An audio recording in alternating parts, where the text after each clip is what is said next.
Jalpaiguri express নিবেদন করছেন স্বর্ণশিল্পী শিল্পী Dutta jewellers, Biswa Singha road, Cooch Behar.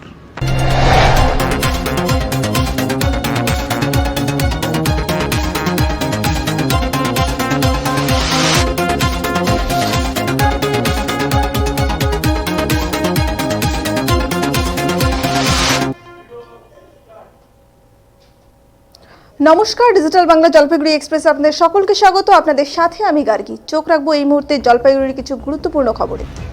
Moraghat range লাগোয়া গয়ের কাটা মধুবনী পার্ক সংলগ্ন চা বাগানের ঝোপ থেকে পচা গলা দেহ উদ্ধার। ঘটনায় চাঞ্চল্য এলাকায়। মৃত ব্যক্তির নাম সুরজ নাগ, বয়স 45। বানারহাট থানার অন্তর্গত গয়ের কাটা হিন্দু পাড়ায় বাড়ি বলে জানা যায়। বেশ কিছুদিন আগে স্ত্রীর বিয়োগ হয়। প্রতিবেশী সূত্রে খবর, মানসিক ভারসাম্যহীন ছিলেন তিনি। গত 1 জানুয়ারি থেকে প্রতিবেশীরা তাকে আর দেখতে পায়নি। এদিন জলপাইগুড়ি বন বিভাগের মরাঘাট রেঞ্জ লাগোয়া গয়ের কাটা মধুবনী পার্ক সংলগ্ন চা বাগানের ঝোপ থেকে পচা গলা দেহ দেখতে পান পথ চলতি মানুষ। পরবর্তীতে বানারহাট থানায় খবর দেওয়া হলে পুলিশ এসে দেহটি উদ্ধার করে নিয়ে যায়। ঘটনা জানাজানি হতেই প্রতিবেশী থেকে শুরু করে স্থানীয়রা এলাকায় ভিড় জমায়। স্থানীয় ও পুলিশ সূত্রে খবর, মৃত ব্যক্তির পরিবারে আর কেউ নেই, তবে তার দিদিকে ইতিমধ্যেই খবর দেওয়া হয়েছে বলে জানা যায়।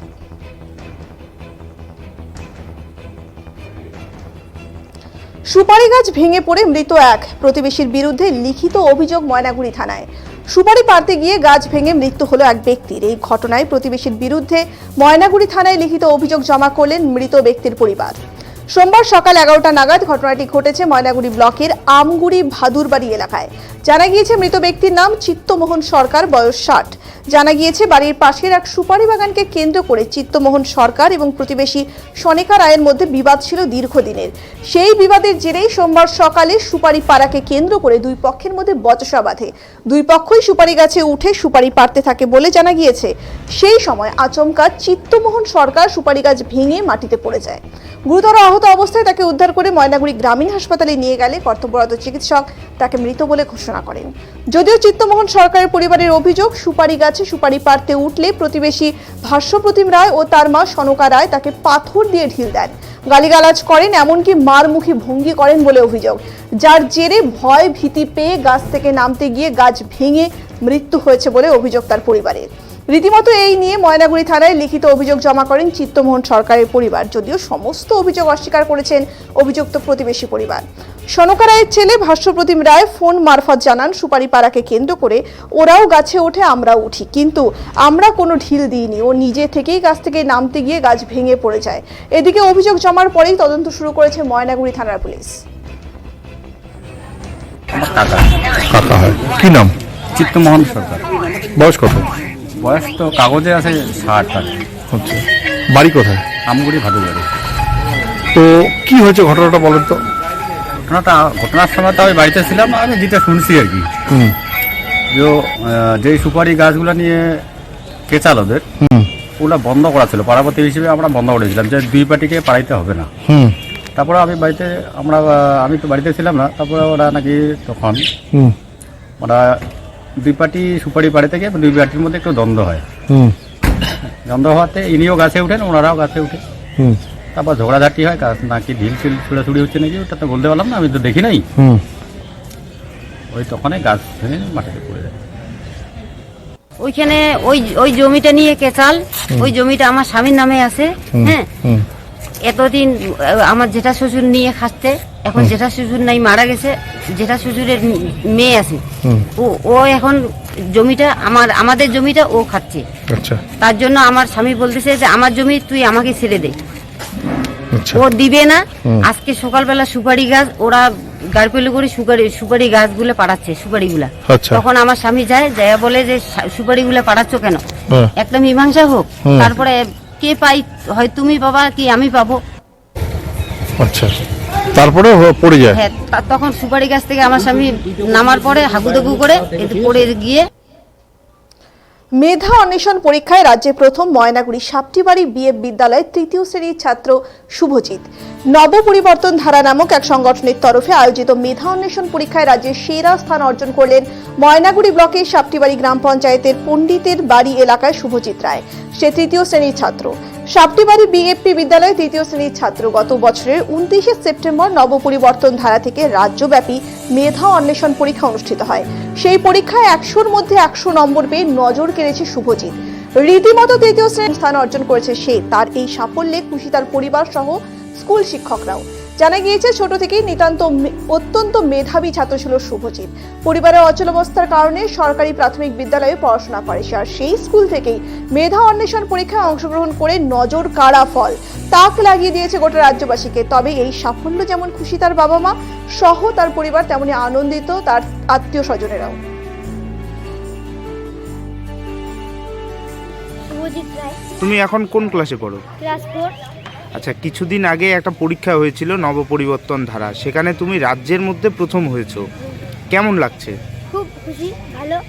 ভালো লাগছে। তুমি কোন স্কুলের ছাত্র? আমি ছাত্রীবাড়ি বিআরপি বিদ্যালয়। তোমার নাম? আমার নাম রতন রায়। আপনি কি করেন? আমি বাড়িতেই টুকটাক হালকিসি কাজ করি, একটু ছোটো মোটো ব্যবসা করি। আপনার ছেলের এই যে একটা মেধা যে পরীক্ষা হয়েছিল সেখানে একটা ভালো ফল করেছে, কি হয়েছে রাজ্যে? রাজ্যের মধ্যে প্রথম হয়েছে। আমার প্রথম খবরটা পাওয়ার পরে আমি খুব খুশি হয়েছি। ছেলে আমার খুব কষ্ট করে বাড়িতে বই পড়াশোনা করে, টাইম। এই মুহূর্তে পেইড পার্কিং জোন চালু হচ্ছে না জলপাইগুড়ি শহরে। আজ পুরসভার বৈঠকে এমনই সিদ্ধান্ত গ্রহণ করা হয়েছে। উল্লেখ্য, আজ 6 জানুয়ারি থেকে জলপাইগুড়ি শহরের বিভিন্ন জায়গায় পেইড পার্কিং জোন চালু করার কথা ছিল। গত 3 জানুয়ারি শহরের বিভিন্ন জায়গায় পেইড পার্কিং বোর্ড বসানো হয়েছিল পুরসভার তরফে। কথা ছিল আজ থেকেই পেইড পার্কিং জোনে বাইক প্রতি 5 টাকা ও সাইকেল প্রতি 2 টাকা করে দিতে হবে প্রতি ঘন্টা অনুসারে। তবে এদিন পৌরসভার কাউন্সিলর, পুলিশ প্রশাসন ও পুর আধিকারিকদের সাথে বৈঠকে এখনই পেইড পার্কিং জোন চালু করা হচ্ছে না বলে সিদ্ধান্ত গ্রহণ করা হয়েছে। এ নিয়ে আগামী 10 জানুয়ারি পুরসভার তরফে শহরের বিভিন্ন জায়গায় ভিজিট করা হবে। কোথায় কোথায় পার্কিং জোন করা যায় তা নিয়ে তখন সিদ্ধান্ত গ্রহণ করা হবে। সেই অনুযায়ী পার্কিং জোন চালুর ঘোষণা করবে পুরসভা বলে জানানো হয়েছে। পুরসভার এমন সিদ্ধান্তে অসন্তোষ প্রকাশ করেছেন 24 নম্বর ওয়ার্ডের কংগ্রেস কাউন্সিলর অম্লান মুন্সি। এদিকে 15 নম্বর ওয়ার্ডে তৃণমূল কংগ্রেসের কাউন্সিলর তপন ব্যানার্জি বলেন, পুরসভা আগেই পেইড পার্কিং জোন নিয়ে এত বড় সিদ্ধান্ত গ্রহণ করেছে। কাউন্সিলরদের সাথে এ নিয়ে আগে কোনো আলোচনা করা হয়নি। এ নিয়ে সব পক্ষের কাউন্সিলরদের মতামতের প্রয়োজন রয়েছে। তবে আজ সেই বৈঠক অনুষ্ঠিত হলো। বিভিন্ন মতামত আজ দেওয়া হয়েছে। আগামী দিনে সেই প্রস্তাব অনুযায়ী নিশ্চয়ই পার্কিং জোন নিয়ে সিদ্ধান্ত গ্রহণ করা হবে বলে তিনি জানান। পথ চলতি মানুষকে ঠিকভাবে চলতে দেওয়ার সুবিধার্থে আমরা এর আগেই একদিন থানা মোড়ে একটি পার্কিং জোন হিসাবে একটি জায়গাকে চিহ্নিত করেছিলাম এবং পরবর্তীকালে আমাদের পার্কিং জোন নিয়ে চিন্তা ভাবনা আমাদের আছে এবং সেই উদ্যোগকে এগিয়ে নিয়ে যাওয়ার জন্য আজকে আমরা একটি মিটিং অনুষ্ঠিত করলাম। সেখানে সমস্ত কাউন্সিলর বৃন্দ সহ আমাদের আইসি কোতোয়ালি সাহেব, ডিএসপি ট্রাফিক এবং ডিএসপি আইসি ছিলেন এবং এটাই সকলের সুচিন্তিত মতামত নেওয়া হলো। আমরা পার্কিংয়ের দিকে এগোচ্ছি। মানুষের পথ চলতি মানুষের একটা যানজট সমস্যা অবশ্যই রয়েছে। আগামীতে এই সপ্তাহের মধ্যেই আমরা একটা টোটো নিয়েও বৈঠক করছি। বিভিন্ন বিষয়ের সঙ্গে সমার্থক বিষয় আছে, একে অপরের পরিপূরক। সেটা হলো ফুটপাথকে উন্মুক্ত রাখতে হবে এবং টোটো নিয়ন্ত্রণ আমাদের করতে হবে। তৃতীয়ত আমাদের পার্কিং জোন ঘোষণা করতে হবে, মানুষকে চলতে দিতে হবে। যানজট এড়াতে সকল মানুষের সুবিধার্থে জলপাইগুড়ি পুরসভা এগিয়ে যাচ্ছে। সিদ্ধান্ত হলো 10 তারিখে রাস্তায় নামা। বিষয়টা কিভাবে দেখছেন এবং কি? দেখুন, কোনো একটা জায়গায় সিদ্ধান্তহীনতায় ভুগছে পৌর বোর্ড, সেটা তো বোঝাই যাচ্ছে। আজকে থেকে পার্কিং নেওয়ার কথা ছিল, সেটা পিছিয়ে গেল। তা এই মিটিংটা যদি আগে হতো, ওই বোর্ডগুলো টানানোর আগে, তাহলে মানুষের কাছে আমাদেরকে কৈফিয়ত দিতে হতো না যে কেন 6 তারিখ থেকে ছিল, কেন এইটা পিছিয়ে গেল। পার্কিং জন্য টাকা নেওয়া হবে 5 টাকা 2 টাকা করে, হঠাৎ করে আজকের মিটিং আবার সেটা বাতিল কেন? না না না, ওনারা হয়তো প্রশাসনিকভাবে সেটা ঘোষণা করেছেন, কিন্তু এত বড় একটা সিদ্ধান্ত হতেই যাচ্ছে, সেখানে তো সব পক্ষের এমনকি কাউন্সিলরদের মতামতের প্রয়োজন আছে। কারণ যেসব ওয়ার্ডে পার্কিং জোন হবে সেখানেও তো কোনো না কোনো ওয়ার্ডের কাউন্সিলর রয়েছে সেখানে। স্বাভাবিকভাবেই সেটা প্রশাসনিক বলে হয়তো ওরা ঘোষণা করেছেন, কিন্তু কোনো আলোচনা, কোনো মিটিং সেটা হয়নি আজকে। না, আমাদের এখনকার মতো এই পর্যন্তই। জলপাইগুড়ি জেলার সমস্ত খবর দেখতে চোখ রাখুন ডিজিটাল বাংলার পর্দায় প্রতিদিন সন্ধ্যে 7টায়। ডিজিটাল বাংলা, আগে ভাগে সবার আগে। প্রতিদিন বদলায় পৃথিবী, গ্রাম হোক বা শহর, জল হোক বা পাহাড়। আপনার বিশ্বস্তের উৎস সহ বিশ্বজুড়ে ঘটে যাওয়া প্রতিটি ঘটনার জন্য আমাদের শহর জলপাইগুড়ির কেন্দ্র থেকে শুরু করে জেলার দূরতম প্রান্ত আমরা নিয়ে আসি আপনার কাছে গুরুত্বপূর্ণ সব খবর।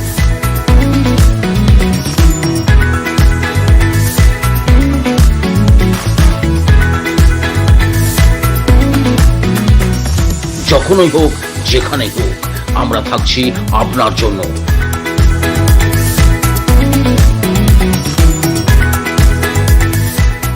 প্রতিদিন সন্ধ্যে 7টায় আমাদের সঙ্গে থাকুন সর্বপ্রথম খবরে, গভীর বিশ্লেষণ এবং শিরোনামের পেছনের গল্পগুলো জানতে।